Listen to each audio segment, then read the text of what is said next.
Pagi, Bu. Pagi Kevin, Jason. Pagi. Iya. Selamat pagi, Namo Buddhaya. Namo Buddhaya, Bu. Namo Buddhaya, Bu. Ya, Namo Buddhaya, Bu. mari kita mulai pelajaran hari ini dengan kita berdoa, lalu kita lakukan duduk hening ya. Jason bisa mimpin untuk membaca nama Karagata. Bisa, Bu. Mic-nya dibuka semua. Marilah teman-teman kita membaca namaskara dan mantra Manjusri.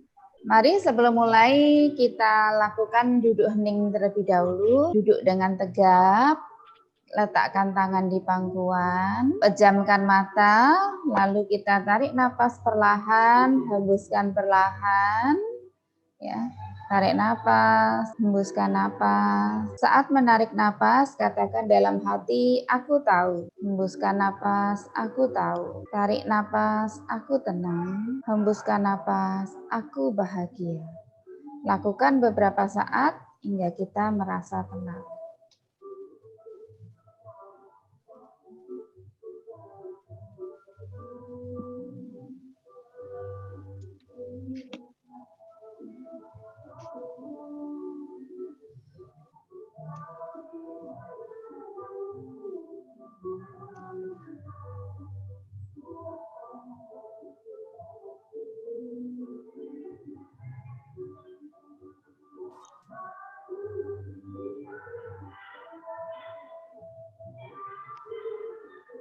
Selesai. Hari ini kita akan mempelajari tentang Dharma Yatra. Dharma Yatra lanjutan dari minggu yang lalu. Minggu lalu kita sudah mempelajari pengertiannya apa, terus manfaatnya apa. Nah, sekarang kita akan mempelajari tentang tujuan utama. Kemana kalau mau Dharma Yatra itu tujuannya kemana. Kempinnya 744-8800. Kita start ya, kita mulai ya. Perhatikan soalnya di layar Zoom kalian.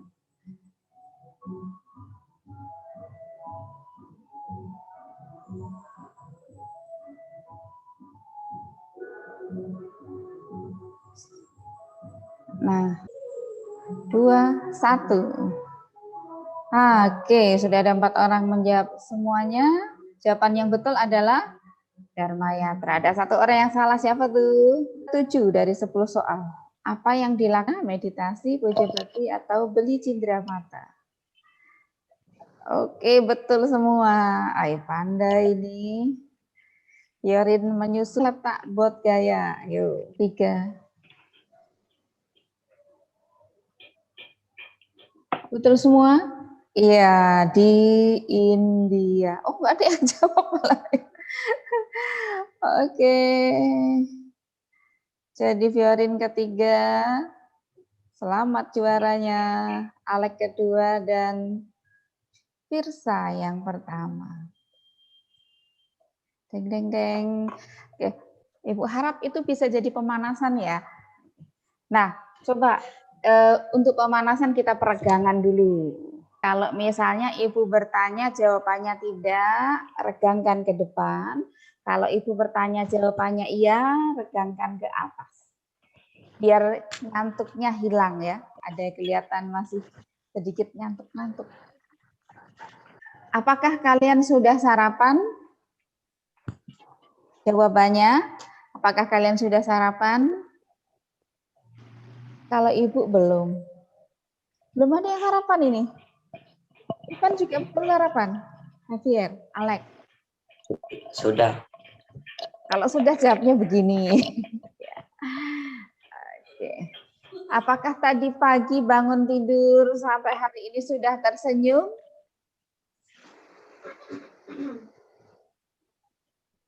Kayaknya nggak pada tersenyum deh. Itu Firsa tersenyum. Kalau jawabnya iya ke atas ya. Apakah kalian tadi pagi sudah bersyukur? Mengucapkan syukur terhadap kehidupan yang sudah kita lewati? Tuh, dengar suara Ibu enggak deh? Ivan belum, yang lain enggak jawab. Gimana dong? Apakah tadi pagi sudah melakukan satu hal baik? Ivan belum? Nggak bantu mama tadi pagi? Firsa? Belum. Belum bantu ya, langsung siap untuk sekolahnya. Oke. Nah, anak-anak, hari ini kita akan mempelajari tentang Dharma Yatra. Ibu share screen dulu ya. Baik. Hari ini kita akan belajar tentang tujuan utama, tempat tujuan utama Dharma Yatra. Tadi kita sudah pemanasan dengan kuis Kahoot untuk mengetahui pemahaman kalian yang lalu dan tentang materi hari ini. Kompetensi dasar kita adalah memahami pengetahuan tentang sejarah puja, tempat-tempat suci, dan Dharma Yatra. Fokus kita pada Dharma Yatra. Tujuannya adalah ini. Nah, sebelum mulai, coba siapkan alat tulisnya. Lalu, Ibu beri waktu 5 menit, 4 menit lah ya, untuk menuliskan, ungkapkan pendapatmu tentang satu, saat saya berada di Tanah Suci Buddha, apa yang akan saya lakukan? Yang kedua, perasaan apa yang akan saya rasakan? Yang ketiga, perubahan apa yang saya harapkan terjadi dalam hidup saya setelah melakukan perjalanan ini? Siapa yang pertama akan menyampaikan hasil tulisannya? Firsa dulu ya. Silakan Firsa. Pertama, bertekad lebih tekun melaksanakan Dhamma. Yang kedua, kalau itu menjadi lebih tenang, terasa damai. Yang ketiga, apa yang ingin dirubah setelah lebih bertekad memperdalam Dhamma. Bagus sekali. Tepuk tangan dong. Oke, baik. Bagus sekali. Nah, itu adalah satu niat yang tulus. Sekarang kita coba lanjutkan pembahasan kita ya. Terlihat? Ini adalah kutipan Mahaparinibbana Sutta. Mahaparinibbana Sutta itu adalah khotbah terakhir Buddha. Jadi Buddha sebelum wafat atau parinibbana memberikan satu khotbah ceramah yang disebut Mahaparinibbana Sutta. Mahaparinibbana Sutta. Ananda, ada 4 tempat yang layak diizarahi oleh umat yang penuh keyakinan dan menginspirasikan kebangkitan spiritual dalam diri mereka. Tempat-tempat tersebut adalah Lumbini, Bodhigaya, Taman Rusa, Ispatana, dan Kusirana. Andanda bagi mereka yang Kusinara bagi mereka yang berkeyakinan kuat melakukan icara ke tempat-tempat itu, maka setelah mereka meninggal dunia, mereka akan terlahir kembali di alam surga. Oke, bagus sekali.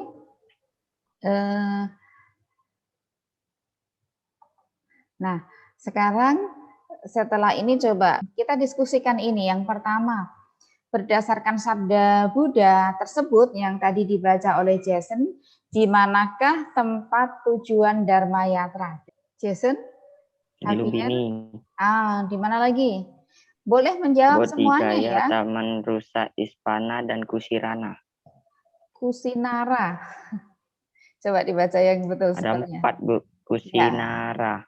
Iya, ada 4 Kusinara. Baik, kita akan lanjutkan ke pembahasan ya. Kenapa kok Lumbini, Bodhgaya, Taman Rusa Istipatana, dan Kusinara itu menjadi tempat tujuan Dharma Yatra? Baik, nah yang pertama adalah Lumbini. Lumbini itu peristiwa yang terjadi di sini, kenapa ini menjadi tempat yang penting bagi umat Buddha ya. Yang pertama merupakan tempat kelahiran Pangeran Siddhartha Gautama. Pada saat lahir itu Pangeran Siddhartha ya, ada keajaibannya, beliau bisa langsung berjalan 7 langkah di mana setiap langkahnya tumbuh bunga teratai. Nah, di langkah ketujuhnya ini Pangeran mengucapkan sebuah syair, akulah pemimpin dunia ini, akulah teragung di dunia ini, akulah tertua di dunia ini. Inilah kelahiranku yang terakhir. Mengapa Pangeran Siddhartha mengucapkan ini? Karena ini secara filosofi menyatakan bahwa kelak Pangeran bayi ini akan menjadi Buddha. Nah, seorang Buddha ya itu adalah pencapaian spiritual yang tertinggi. Menjadi Buddha itu adalah pencapaian spiritual yang tertinggi. Tidak ada yang lebih tinggi dari Buddha. Jadi bukan Buddha orangnya, tapi tingkat spiritualnya. Jadi yang tertinggi itu arahat atau Buddha. Nah, itulah kenapa dikatakan sebagai yang tertua di dunia ini, yang teragung di dunia ini. Pemimpin di dunia ini. Kenapa? Karena beliau akan bisa mengajarkan dharma yang membuat orang jahat jadi baik, yang membuat orang menderita jadi bahagia. Seperti itu. Inilah kelahiranku yang terakhir, karena tidak ada kelahiran lagi di alam sengsara ini bagi seorang Buddha. Nah, kenapa kok Ibunda Pangeran Siddhartha Ratu Mahamaya ini melahirkan di Taman Lumbini? Jadi adat pada saat itu kalau ingin melahirkan biasanya pulang ke rumah orang tuanya. Nah, Ratu Mahamaya juga begitu. Ketika sudah bulan memasuki mau melahirkan, beliau pulang ke rumah orang tuanya di kota Dewadaha, ya, di kerajaan Dewadaha. Nah, ketika sampai di Taman Lumbini yang banyak tumbuh pohon sala, nih ya, pohon bunganya, pohonnya besar-besar gitu ya, bunganya cantik, dan kalau sedang mekar itu seperti kalau di Jepang kayak musim sakura gitu ya, penuh dengan bunga. Maka ratu beristirahat di sana. Nah, ketika beristirahat itulah ingin melahirkan, ya. Terjadi pada tahun 623 sebelum Masehi. Kalau kita hitung dari sekarang berarti sekarang tahun 2021 ditambah 623, berarti 2644 tahun yang lalu kurang lebih. Sudah sangat lama sekali ya. Nah, ketika kita mengunjungi, apa yang kita lakukan? Kita akan melakukan puja bakti, pradaksina, ya. Pradaksina itu berjalan menghormati dengan bersikap anjali, meletakkan objek yang kita hormati itu di sebelah kanan kita, dan kita berjalan berputar searah jarum jam sebanyak 3 kali. Puja bakti, pradaksina, meditasi, ya, melakukan kebaikan, ya. Boleh sambil dicatat ya, yang penting ya. Apa yang kita lakukan ketika di Lumbini? Puja bakti, meditasi, pradaksina, melakukan kebaikan yang lainnya, menjaga kebersihan tempat suci, ya, gitu. Nah, melakukan kebaikan apa, Bu? Biasanya kalau kita mengunjungi sebuah situs, di situ misalnya ada kotak donasi untuk pemeliharaan situs, nah kita bisa berdana, itu sebuah kedermawanan kebaikan ya. Atau sesama dengan peziarah, ya namanya spontan, ada hal-hal yang bisa kita lakukan untuk berbuat baik akan dilakukan. Nah, ketika meditasi, salah satu perenungannya adalah ini 3 hal ini. Oke, kita lihat situsnya. Di sana ada apa saja, Bu, di Lumbini.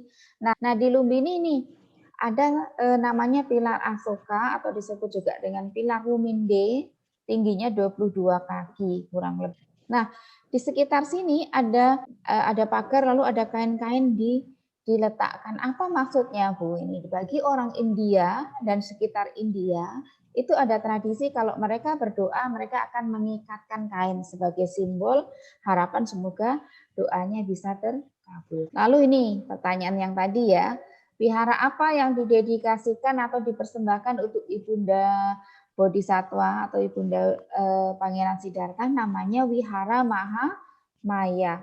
Wihara Maya Dewi ya. Ini dibangun oleh Raja Asoka untuk menghormati Ibunda Bodhisattva, yaitu Ratu Mahamaya. Tidak jauh dari, pilar Asokanya di belakangnya. Lalu tempat keempat, Parinibbana di Kusinara, tempat Buddha wafat dalam usia 4. Baik, sampai di sini ada pertanyaan? Kalau tidak ada, kita latihan stop dulu ya. Coba tarik napas, hentikan aktivitas, letakkan alat tulisnya atau handphonenya ya. Lalu tarik napas pelan, hembuskan perlahan. Mari kita lakukan stop sebanyak 3 kali. Nah, cukup. Bagaimana? Ada terasa lebih nyaman nggak di tubuh kita? Nah, anak-anak ini boleh sering-sering kalian lakukan ketika sedang jengkel, atau mungkin capek, atau mungkin lelah. Coba berhenti sejenak, tarik nafas. Baik, kita akan masuk ke lembar kerja. Ya. Ada dua Google Form yang akan kalian isi, lembar kerja dan juga refleksi ya. Nanti Ibu kirimkan ke WA. Untuk yang terakhir, silahkan dibuka kameranya. Baik, itulah materi kita hari ini tentang tempat tujuan utama Dharma Yatra. Ya, coba Ibu tanya ya, apakah kalian jawabnya dengan seperti ini tadi? Ya. Apakah kalian bisa mempraktikkan teknik bernapas kesadaran STOP atau stop?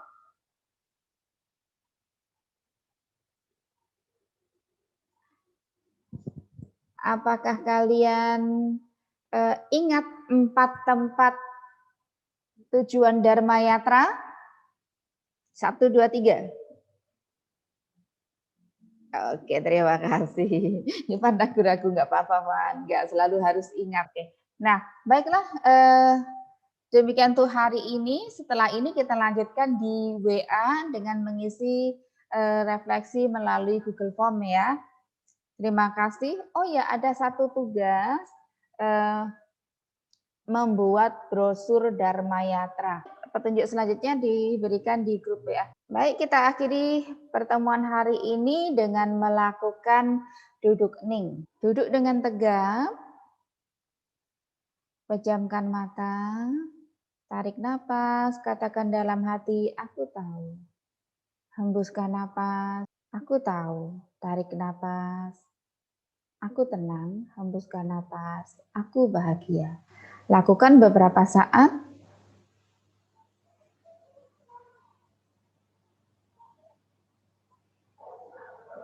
Baik, cukup. Terima kasih, sampai jumpa pada pertemuan selanjutnya. Selamat pagi, Namo Buddhaya. Namo Buddhaya, Bu. Namo Buddhaya. Selamat pagi, Namo Buddhaya, Bu.